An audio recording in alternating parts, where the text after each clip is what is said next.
We talked about before we pray. We talked about that Allah subhanahu wa ta'ala wants our heart to be attached to Him, not to anything else. His love has to come first. So He say, if your fathers, if your brothers, if your mates, if your family, if your money that you accumulate over the years, if your commerce which you fear that decline or that dwelling ومساكن ترضونها, I am living in a mansion, but the whole everything is haram, everything is there. Allah subhanahu wa ta'ala, He say, if you love this more than Allah subhanahu wa ta'ala, أحب إليكم, if this is more dearer, more beloved to you than Allah and or His messenger, or striving in the cause of Allah subhanahu wa ta'ala, wait until Allah bring about His decision. This is very difficult and very important for us to understand, that Allah comes first. Allah comes first even if you disagree with the whole world. Allah comes first if you lose the whole world. Okay, this is the most important thing. The Prophet also the Hijra. I'm gonna go over things quickly because we have only half an hour left. Is that ayah that you were just saying, is that the same one from Surah Hashr? This is in Surah At-Tawbah, ayah 24. Okay, it's very important if you can take notes, and when you go home during the week, if you can just revisit that things will Allah subhanahu wa ta'ala also, even after the Prophet ﷺ was victorious, Allah subhanahu wa ta'ala reminded the companions that Allah is the one who made Muhammad victorious, not you. Even when you supported Muhammad, it was not your effort. It was the tawfiq of Allah subhanahu wa ta'ala that made you among the believers. Okay? Allah subhanahu wa ta'ala said, إِلَّا تَنْصُرُوهُ فَقَدْ نَصَرَهُ اللَّهُ. If you guys do not want to make Muhammad victorious, I made him victorious. What does this mean to us? I want to give you just one example. We always say Allahumma salli ala Muhammad. The Muslims everywhere, if you look at the social media, you think that you are living with the Sahaba. Wallahi. But you go outside, you're living with Quraysh. Okay? This is the reality. Okay? Everything صلوا على النبي مش عارف ايه النهارده everything is صلاة على النبي. What is صلاة على النبي? What is it that اللهم صل على محمد? When we say اللهم صل على Muhammad, is we asking Allah subhanahu wa ta'ala to raise his ranking, increase his reward. But we ask Allah subhanahu wa ta'ala to raise his ranking in this dunya and in the hereafter. When I say اللهم صل على Muhammad, that's dua. Huh? But everything I do, it demean Muhammad sallallahu alaihi wasallam. When people look at me, they hate Sayyidina Muhammad. You understand this? When people see people that tremendous beard, they going to burn places, doing places. These are the followers of Muhammad sallallahu alaihi wasallam. So you can sit here and say Allahumma salli ala Muhammad 2 million times, but in fact, your deeds is degrading him instead of raising his. You understand this? So be careful when we say Allahumma salli ala Muhammad.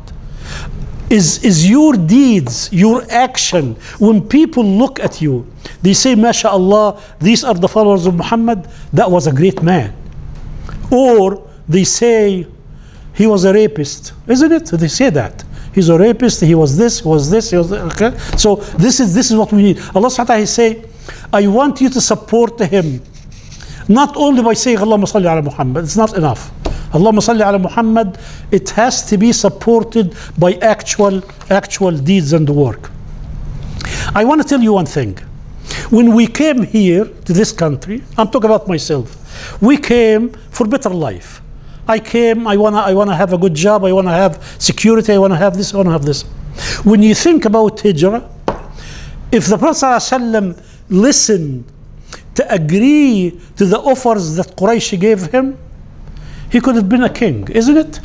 They told him, name your price. We want you to abandon what you are preaching. But if you want to be the richest, if you want to have whatever it is, you're going to be a king, we can never do anything without your mashura, everything. So the Prophet ﷺ, what did he say? He said, Wallahi la wada'u ash-shamsa fi yamini, if they put the sun in my right hand والقمر في يساري على أن أترك هذا الدين ما تركته إلا أن يظهره الله أو أن أهلك دونه. I swear by Allah, if they put the sun of my right hand, the moon of my left hand, to leave the abandoned this deen, I will never, until it became, it spread, it became victorious, or I die. This is what the Prophet, I want to ask you and to ask myself, how many insignificant things we go after and we willing to give some of our deen in it? Isn't it? Very simple. People change their names. People tell you, I cannot do this because I'm going to lose my job. You understand? I have to play the games. Wallahi, I had a guy. Of course, I'm going to mention the name. When I was in craft, bifadlillah, I was very, very high up, and he was, every meeting he take his wife and he drink, and of course when you meet these people, you kiss their wife and they kiss your wife and stuff like that. I said, why are you doing that? He said, this is the only thing, this is the only way for me to move up. I said, He was a Muslim? Huh? He was a Muslim? Of course, he's a Muslim. I told him I moved up. I did not do that. What make you move up is your input. Are you helping these people or not? Are you important or not? But this is the way it is. We willing to give anything. Some people, they tell you, I have to do this just to fit in. I do not want to be, I want to be a foreign thing. I want to fit in. Okay? So Allah subhanahu wa ta'ala, He say, be like Muhammad. وما لأحد عنده من نعمة تجزى إلا ابتغاء وجه ربه الأعلى. I do not care about what you guys say about me, as long as Allah subhanahu wa ta'ala is pleased with me. I do not care if I lose my job. Of course, I'm not asking you to go be wild and do all kind of things to lose your job. We're not saying that. But now, whatever contradict what Allah subhanahu wa ta'ala say, I leave this on behind. I wanna remind you, and I wanna remind myself, that from day one, for Allah to prepare him for this, if you remember, from day one, Ya ayyuhal muzammil, qum al-layla illa qalil. This is how Allah subhanahu wa ta'ala prepared him and prepare the Sahaba for all these years of difficulty and the persecution and the killing and all these things. قُمُ اللَّيْلَ إِلَّا قَلِيلًا. Why ya Allah, why all these prayers? إِنَّا سَنُلْقِي عَلَيْكَ قَوْلًا ثَقِيلًا. And Sayyid Qutb, he made a very nice comment. He say, it is a very heavy words, very weighty words, but not in actual weight. Okay? Because Allah subhanahu wa ta'ala said, وَلَقَدْ يَسَّرْنَا الْقُرْآنَ لِلذِّكْرِ. Allah made it easy to remember. So Allah subhanahu wa ta'ala is not talking about it has a heavy weight. It does not have a heavy weight, but the responsibility is very, very heavy. You understand this? Without actual, wallahi, without praying, without purifying, without actually doing the right prayer, these 5 prayers, and if you take it a notch higher, tahajjud. This is the most important thing in our life.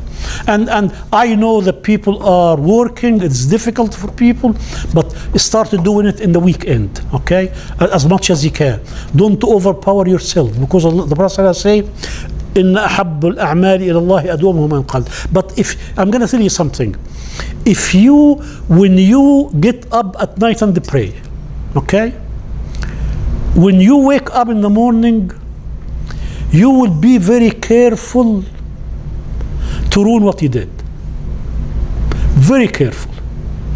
If you wake up fasting, your day is going to be very different from the regular day, because you do not want to ruin that. You understand this? So Allah subhanahu wa ta'ala, He say, Inna sanulqi alayka.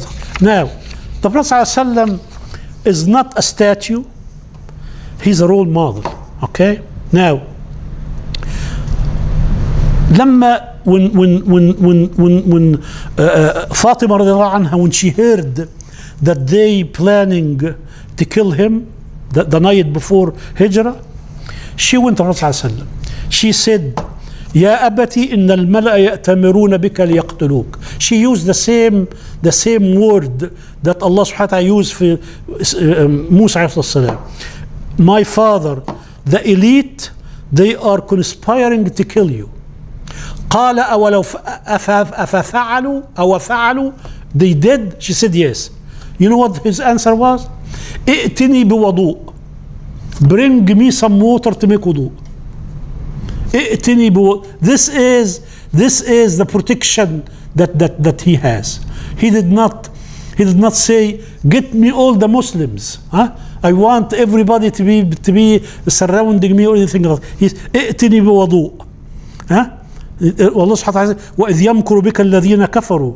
They conspire against you. لِيُثْبِتُوك, to freeze you. أو يقتلوك, or kill you. أو expel you. وَيَمْكُرُونَ وَيَمْكُرُ اللَّهِ. They plan, but Allah subhanahu wa ta'ala plan. Allah subhanahu wa ta'ala say, استعينوا بالصبر والصلاة. Why Muhammad sallallahu alaihi wasallam he says this? Because he's telling you and I, when we are stressed, when we go through difficulty, some people, when they go through difficulty, they go to the movies, or they listen to music, or they do this, or they do this. Allah does not say, I'm not going to say it's haram. Of course it's haram. Most of the movies is haram, and most of the things that we do is haram. But I'm not going to get into that. But Allah subhanahu wa ta'ala, He say, if you go through difficulty, do what Muhammad did. ائتني بوضوء. Get up and pray. Huh? Allah subhanahu wa ta'ala say, العروج إلى الله. This is الصلاة معراج المؤمن. If you want to ascend to Allah subhanahu wa ta'ala, this is it. Now, we need to think seriously, wallahi, about and reflect on the sacrifices that these people endure. Think deeply about their suffering in order to hand us this beautiful Islam. Don't be the link that causes harm to Islam. There was a tremendous effort to hand us Islam. Don't be the link that Islam will suffer through you. As we received that beautiful deen, we have to do our job to hand it to other generation. You understand this? It's a priceless deen. Okay? When Suhaib was moving from Mecca to Medina, they told him that no, when you came here, you were very poor, and you became very rich. You want to leave, you leave your money. He left all his money, but he was hiding some more money. And he said, I'm going to give you the money, I'm going to give you also the money that I'm hiding. And he told them, when he was Rasulullah, he asked him, he told the Prophet, he said, Rabih al-Bay'. You had a very successful transaction. The guy lost all his money, and the Prophet, he say, that is a very profitable, and it is very profitable. Okay? Allah subhanahu wa ta'ala, I want to think about this. Before al-Hijra, al-Isra wal-Mi'raj happened. We talked about al-Isra wal-Mi'raj. And we said that Allah subhanahu wa ta'ala wanted to cleanse the mu'mineen. He only wanted the true mu'min, people who are grounded in faith, to move with the Prophet ﷺ. And anybody who was shaky to stay behind. And the ulama say this is something Sayyid Qutb rahmatullah alayhi also say. He say, this piece of knowledge, we always talk about this. You want to purify the Muslim ummah. Huh? He say, how do we benefit from this? Ask yourself, between you and Allah subhanahu wa ta'ala. If I was in that group with the Prophet sallallahu alaihi wasallam, was Allah subhanahu wa ta'ala with my behavior, was he gonna choose me to migrate? Or he would make me among those people who stay behind? You understand this? Understand, okay. Allah subhanahu wa ta'ala, he say, فَكَرِهَ اللَّهُمْ بَعَثَهُمْ فَثَبَّطَهُمْ. Allah subhanahu wa ta'ala hate their intention. So Allah subhanahu wa ta'ala disheartened them and they stay behind. The question is, this is not history. If I was with Muhammad sallallahu alaihi wasallam at the time of the Mi'raj, was I gonna be with my behavior today with among the people who were grounded in Iman, or among the shaky people who stayed behind? This is what we need to understand. We are ummah with the highest manner that humanity ever knew. When the Prophet ﷺ was migrating, these people coming to kill him, but still they entrust him with all their valuables. And the Prophet ﷺ left Ali behind to give his killers what belonged to them. But we as a Muslim ummah in this country, okay, we steal and we say, this is a kafir money. Well, the kafir money belongs to us. We do not pay the toll and we think that this is bright. Huh? We cheat on income tax and we think that this is good. No, that's not. This is not Islam. Islam is to honor and respect the civil law as long as does not contradict with my deen. We need to understand one thing, and I want you to think about this. Muhammad sallallahu alaihi wasallam was beloved. They loved him in Mecca. They trust him. Everything. They know as-Sadiq al-Amin. And he was salih. He was righteous. He was nice, tender, beautiful individual. But when he tried to change the society, when he tried to change the society for the betterment of the society, they hate his guts. So I want you to understand that you can be loved as a good individual. But when you start to change the society, they will hate your guts. You understand that? I'm going to give you one example, and my wife is an eyewitness. We were in a wedding, okay, my son and my wife, and we stayed about an hour and a half and stuff like this, and then we left. Days after this, some people came to visit us, and a lady with very good intentions, she did not mean anything. She said, after you guys left, we really had fun. We started, I mean, the women, you know, they took their things there. As long as we were there, they respect us. But honestly, deep down, they want us get the hell out of there. because you know, we can be good, okay? But once you try to change the society, get the hell out of here, we don't want to see your face. So this is something, because you learn something new. Music, they turn the music and they say the women took their hijab. My wife said, why? They said, we are all one family. I mean, it is,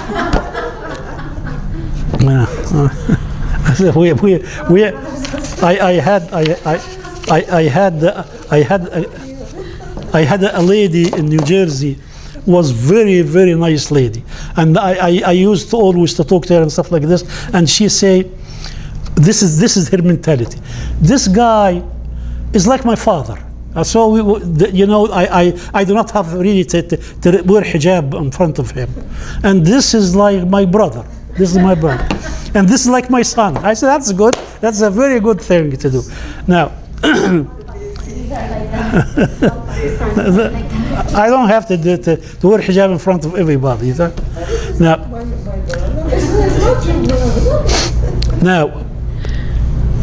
one of the things that kill us is our tradition and our custom. And when you contradict that, you will be hated even from your own family. But Allah will reward you big time, because that link was destroyed by you. You understand this? Don't be afraid. Wallahi, I attended weddings where people who I really think that they are multazimeen, they are practicing Muslim, very loose. And why? He said, a guy told me, it's just one night and we want everybody to be happy. I said, this is the first night for building a new home.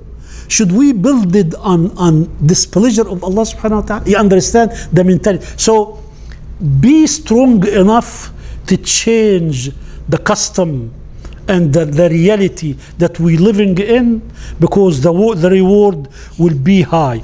We need, the Hijra taught us that we are in dire need to renew our niyyah every single day.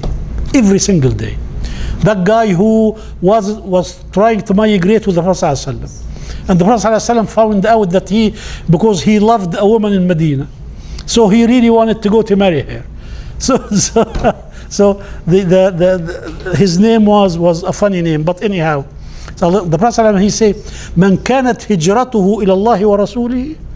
If you really seek Allah and His Messenger for your hijrah, فهجرته الله ورسوله, you get rewarded. ومن كانت هجرته إلى دنيا يصيبها, there is a guy there we can I want to be a partner with him, or a beautiful woman I want to marry. فهجرته إلى ما هاجر إليه. The reward is from the one that you're going to get married. Okay, so again, why am I saying this? Because sometimes the shaitan make us do things and we think that we have a good niyyah, and we might not. So we have to look at our niyyah under a microscope. Okay, Allah subhanahu wa ta'ala, a year before that, He took Muhammad sallallahu alaihi wasallam from Al-Kaaba to Jerusalem to the highest station, come back, everything in few hours. Was Allah subhanahu wa ta'ala not capable of moving him from Mecca to Medina the same way and save him all that trouble? But Allah subhanahu wa ta'ala, the other one was miracle, but he is our model. He has to suffer, because we cannot say, some people today, wallah, when you talk about Islam, he said, but how can I be like the Prophet and the companions? Nobody say you're gonna be like them, but you have to imitate them. They went through this. These are human beings. Flesh and the blood. They have feeling. They love and they hate. All the feeling that you have, they have. But they had to go through this. Allah subhanahu wa ta'ala this is what Allah subhanahu wa ta'ala wants us to have. This hijrah tells us that there is no tawakkul. You know what tawakkul is? There is tawakkul, which is real reliance on Allah. Tawakkul, when you plan things and you use all the means Allah give you, and then you rely on Allah. Okay? I cannot jump in the river and I say I atawakkal ala Allah and I do not swim. I will drown and Allah is not going to do anything to me. You understand this? So I have to know how to swim to jump in the river. The Prophet ﷺ did everything humanly possible to save him and to make his trip safe. And then they reach the Ghar al-Hira, Ghar al-Thawr. The kuffar reach there. To the point that Abu Bakr, he said, Wallahi ya Rasulullah, لو نظروا تحت أقدامهم لرأونا. Ya Rasulullah, if they look under their feet, they see us. And the Prophet ﷺ, very calm, he say, ما بالك باثنين الله ثالثهم. But he did not say that from the beginning. He did not say, Abu Bakr, let us go during the day and tell everybody, and we'll have fun, and therefore we'll have music. and everything, and we're going to rely on Allah subhanahu wa ta'ala. No, he did not do that. He did everything possible. But Allah wants us to know that part of our ibadah is to seek the means. Use the means of Allah, but don't rely on it. If you do not seek the means, you disobey Allah subhanahu wa ta'ala.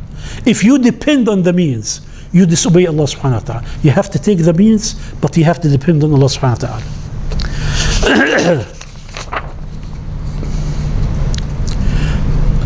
Hijra, if we true believers, the Hijra give us certainty that al-aqibatu lil-muttaqin, certainty that the end will always be in the favor of the righteous and the pious.